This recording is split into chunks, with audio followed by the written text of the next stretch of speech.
2012년 민족 최대 명절인 광명성절의 즈음에서 새로 제정된 공화국의 최고 훈장인 김정일 훈장 수여식이 성대히 진행됐습니다. 주최영령 위협수용에서 특출한 공헌을 세운 132명에게 김정일 훈장이 수여됐습니다. 그들 속에는 우리 혁명의 제1세대들인 항일혁명 투사들과 함께 한생 땅과 함께 살아온 82살의 여성도 있었습니다. 그의 이름은 변창복. 변창복 동지는 당시 중앙인민위원회 부위원장, 개성시 인민위원장, 평안북도 농촌격리위원회 위원장, 당중앙위원회 부장사업을 한 경력을 가지고 있었습니다. 하지만 변창복 하면 그때 당시 사람들은 이 총살리 관련장이라는 생각을 먼저 하고 나였습니다. 그가 총살리 관련장으로 임명된 것은 1969년 5월이었습니다. 그때 39살이었는데 오보이 수령님께서 직접 총살리 관련장으로 추천해 주셨습니다. 그는 이미 27살에 문덕군 농업협동조합 관련장으로 사업하면서 오보이 수령님을 직접 만나 뵙고 꽃다발을 드리는 영광을 지녔으며 그 후에는 문덕군 농업협동농장 관련장을 하면서 농사를 잘 지어서 오보이 수령님께 기쁨을 드린 농사 경험이 아주 풍부한 농업일꾼이었습니다. 총살리는 변창복 동지의 한생에서 가장 큰 영광을 받아하는 추억 깊은 거장입니다. 변창복 동지가 위대한 총살리 정신, 총살리 방법이 창조된 역사의 땅에서 관리위원장으로 사업한 그 나날들은 우리 수령님과 장군님의 가르치심대로만 하면 농사를 잘 지을 수 있다는 것을 깨달은 뜻깊은 나날이었습니다. 그래서 변창복 동지가 총살리 관련장을 와서 위대한 수령을 처음으로 만나 배운 것은 1969년 9월 21일이었다고 합니다. 변창복 동지가 총살리 관련자로 온 데에도 위대한 수령께서는 그 다음날 변창복 동지를 만나기 위해서 총살리에 나왔었는데 이때 그 변창복 동지가 이삿짐을실로 가고 없었습니다. 그래서 만나시고 위대한 수령께서는 니당 일꾼에게 새 관련장을 잘 도와주라고 이렇게 교시하시고 며칠 후에 또 들렸는데 변창복 관련자에 또 도당에 회의가고 또 없어서 못 만나셔서 군당 책임일꾼에게 이때도 변창복 동무의 사학과 생활을 잘 돌봐주라고 교시하시고 이렇게 가셨다고 합니다. 그래서 이렇게 몇 번씩 수령님 오신 걸 못 만났으니까 변창복 관련자에 안타까워하던 찰나에 드디어 그 69년 9월 21일 수령님께서 오셨다는 소식을 듣고 한달음에 달려가서 이렇게 인사를 올리니까 위대한 수령님께서는 작복 차림으로 달려와 인사를 올리는 그 변창복 동지를 반가이 맞아주시면서 몇 번씩이나 와서야 이렇게 만나는만 하고 환히 웃으시고 그의 사학과 생활 정에 대해서 일일이 여해하셨다고 합니다. 새 거장이 갓 살림을 편 딸 자식이 걱정돼서 마음 놓지 못하는 친부모의 심정으로 찾고 또 찾아주시는 위대한 수령님을 우러르며 변창복 동지는 그 사랑과 믿음을 한생토록 간직하고 농사를 잘해 나갈 마음속 결의를 다지고 또 다졌습니다. 이날 수령님께서는 총살리는 세계적으로 이름난 곳인데 농사도 잘하고 농장 꾸리기도 잘해야 한다고, 매 농가마다 텔레비전 수상기도 놓아주고 세탁소도 지어줘 농장원들 모두가 잘 살게 돼야 총살리라고 할 수 있다고 하나하나 가르쳐 주셨습니다. 오보이 수령님의 교시를 받아 하느며 그는 우리 수령님의 마음속에 총살리가 그 얼마나 깊이 자리 잡고 있는가를 다시금 가슴 뜨겁게 새겨안았습니다.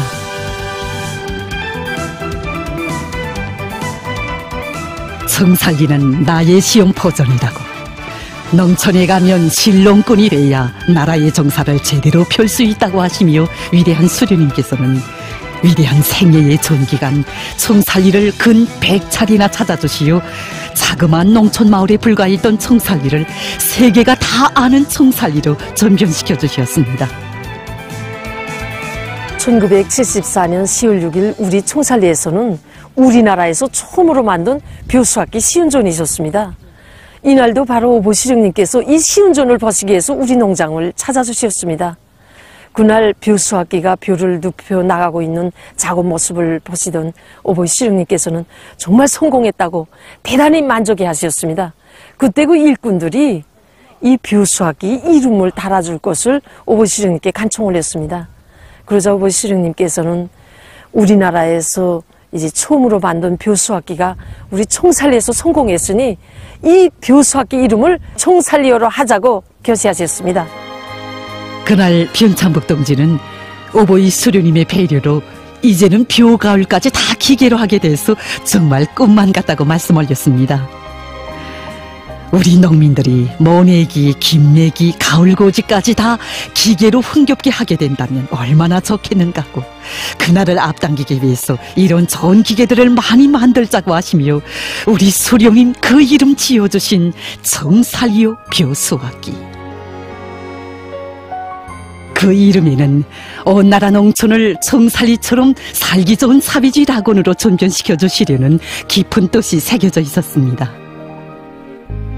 손으로 벼가을 하던 농민들이 허리를 펴게 된 것이 그리도 기쁘시오. 질적한 논판에 들어서시오.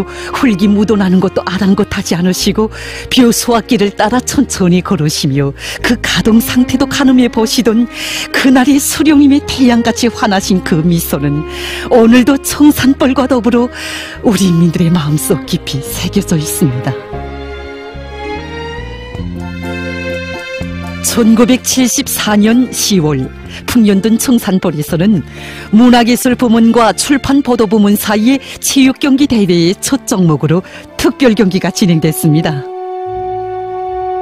농장 포전에서 진행된 체육경기 대회 특별 종목, 그것은 청살리의 벼가을이었습니다. 그에 대해 말한다면 변창복 동지가 한생토록 후회로 안고 산 1974년 10월 6일 이야기부터 해야 할 것입니다. 그날이 바로 오보이 수령님께서 우리 농장에서 우리나라에서 처음으로 만든 벼수악기 이름을 총살리오로 지어주신 바로 그날입니다. 그날 오보이 수령님께서는 벼가을을 언제까지 끝낼 수 있는가 하고 물어주셨습니다. 그때 관련장은 어서 빨리 벼가을을 끝내서 수령님께 기쁨을 드릴 그 한 가지 생각으로 10월 10일까지 끝낼 수 있다고 복 올렸습니다. 수령님께서 다녀가신 후 아무리 따져봐야 보름 동안에 끝내던 벼가을을, 그것도 갓 시작한 벼가을을 4일 동안에 끝낸다는 것은 말도 되지 않았습니다. 이렇게 안타까움에 못되게 계실 때 이 사실을 보고받으신 위대한 장모님께서는 오늘 총살리 관련장 동무가 오보이 수령님께 벼가을을 10월 10일까지 끝내겠다고 보고 올렸는데 지금 있는 농장 노력과 지원 노력을 가지고서는 도저히 불가능한 일이라고. 10월 8일부터 진행하게 되어 있는 문화예술부문과 출판 보도부문 사이의 체육경기를 10월 7일로 하루 앞당기고 경기의 첫 종목으로 총살리 벼가을로 하자고 결심하셨습니다. 그리고 몸소 책임일꾼들로 벼가을 판정위원회도 조직해 주시고, 그리고 선수들과 응원자들을 모두 참가시키고 벼이삭을 한 개라도 흘렸을 때에는 다음 경기에 참가할 자격을 주지 말 때 대해서 경기 준칙에 대해서까지 하나하나 가르쳐 주셨습니다. 그래서 우리 청산벌에서는 7,500명이 참가해 뉴다른 벼가을 경기가 진행되게 되었고 10월 10일까지 벼가을을 끝내고 오보이 수령님께 승리 보고를 드릴 수 있게 되었습니다.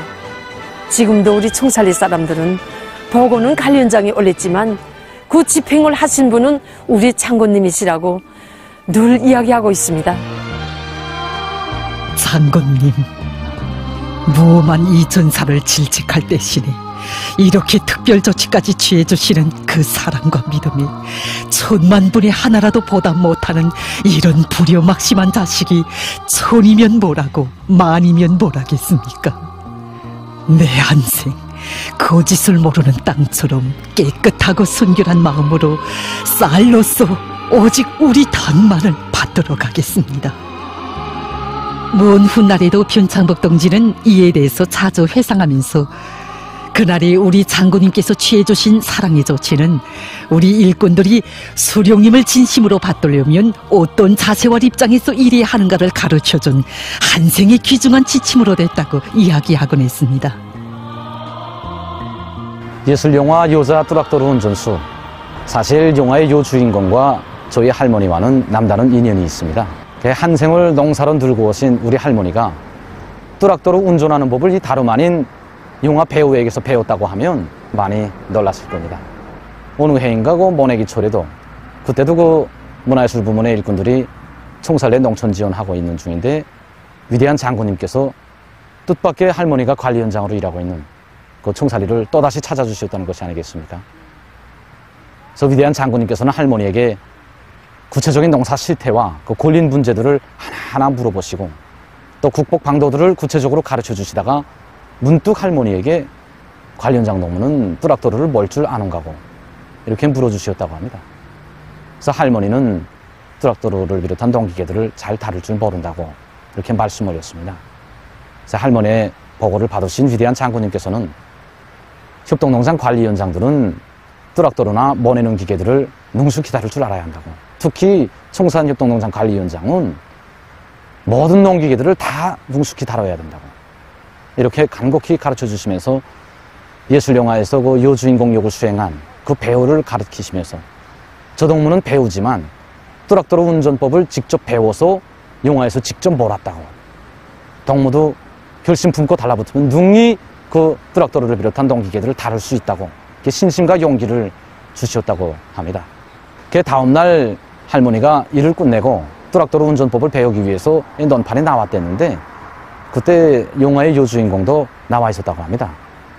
할머니가 우아해하니까 그 여성 배우가 위대한 장군님께서 관리현장 동무에 손이 텄다고 몹시 걱정하시었다는 이런 말을 했다고 합니다. 순간 할머니는 장군님의 사랑이 너무도 고맙고 뜨거워 목에 꽉 메어 오름을 금할 수 없었고 또 위대한 장군님의 크나큰 기대와 사랑에 꼭 보답하리라. 농기계를 무조건 배워서 장군님께 충직한 전사가 되리라. 이렇게 굳은 마음을 다지고 피타는 노력을 기울인 결과에 42살 나이에 뚜락도르 운전 자격증과 모내는 기계 운전 자격증을 다 받았다고 했습니다. 변창복 동지의 한생에서 가장 잊을 수 없는 날은 1971년 5월 12일이라고 해야 할 것입니다. 변창복 동지는 당과 국가의 책임적인 지위에서 일하면서도 해마다 5월 12일이 되면 꼭꼭 여기 삼자곡반 1분조 포전을 찾곤 했다고 합니다.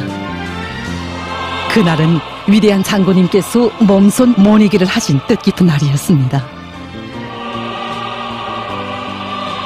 위대한 장군님께서는 농장 일꾼들과 문화예술부문 일꾼들과 한 협의에서 변창복 동지에게 당면한 모내기 실적과 영농작업 준비 종령에 대해서 알아보시고 농장원들에 대한 교양사업 종령에 대해서 물으셨습니다. 농사일에만 신경을 쓰고 농장원들과의 사업에는 관심을 미처 돌리지 못했다는 그의 솔직한 대답을 들으신 장군님께서는 관리위원장은 농사를 잘 짓는 것이 기본이지만 농사의 주인인 농장원들과의 사업에도 응당한 관심을 돌려야 한다고 하시면서 위대한 청살리 정신, 청살리 방법이 창조된 역사의 땅에서 일하는 일꾼의 본분이 무엇인가를 가르쳐주시고 취득볼로 향하셨습니다. 위대한 장군님께서 포전에 들어서셨을 때에는 점심시간을 가까이 했을 때였습니다. 변창복 동지가 장군님께 점심시간이 다 되었다고 말씀 올리자 위대한 장군님께서는 손에 쥐었던 모침이야 어떻게 덜어놓겠는가 하시면서 몸소 허리를 굽히시고 논두렁 밑에 빈자리들을 골라가시며 한 포기 한 포기 모를 정성껏 건져 나가셨습니다. 변창복 동지도 동행했던 일꾼들도 장군님을 따라 모를 건져 나갔습니다. 그날 위대한 장군님께서는 점심시간에 훨씬 넘도록 모내기를 계속하셨습니다. 취득볼이 새기신 불멸의 화포, 정녕 위대한 수령님과 장군님께서 바쳐오신 불멸의 혼신과 로고 속에 청살리의 범이 오고 온 나라의 범이 왔습니다. 사업 능력이 모자라 힘에 부채할 때면 자신께서 직접 조직 사업도 해주시고 뒤에서 적극도 밀어도 주시며 위대한 장군님께서는 언제나 변창복 동지가 충성의 한길을 변함없이 걸어가도록 세심 이끌어 주셨습니다. 변창복 동지는 우리나라의 촌요송 이중도로용입니다. 그는 벌써 1975년에 이중도로용이 되었습니다.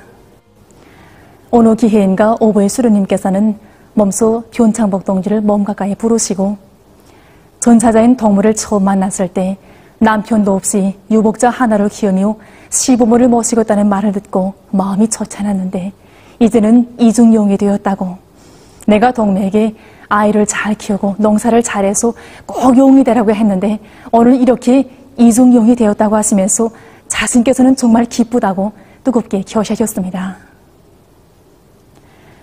해방 전 지주집에서 사기를 하던 어머니가 중병으로 세상을 떠났을 때 갓 7살을 넘긴 변창복 동지는 이 집 저 집 돌아다니며 동양을 하자내면 안 되었고 9살에는 돈 100냥의 손주집에 애기 모습으로 끌려가게 되었습니다.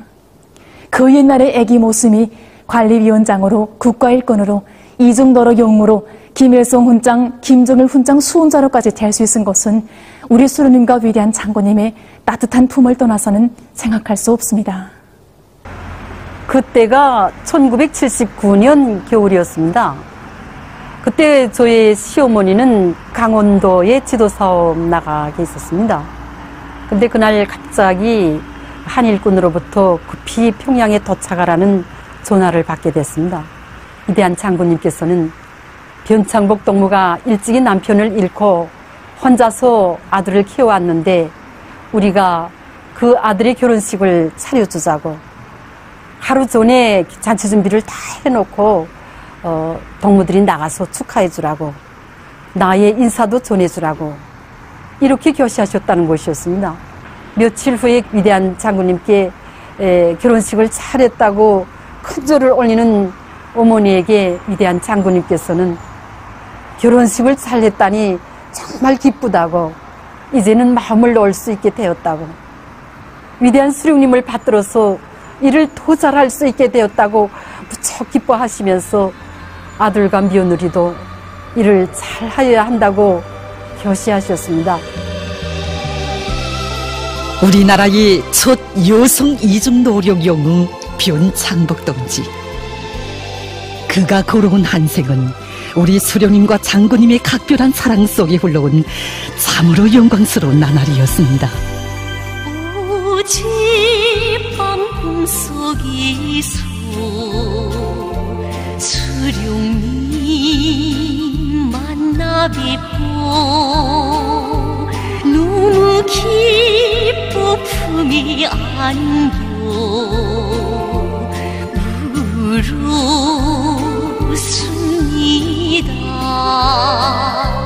사무치는 그리움 끝이 없더니 영생하는 그의 모습 배웠습니다.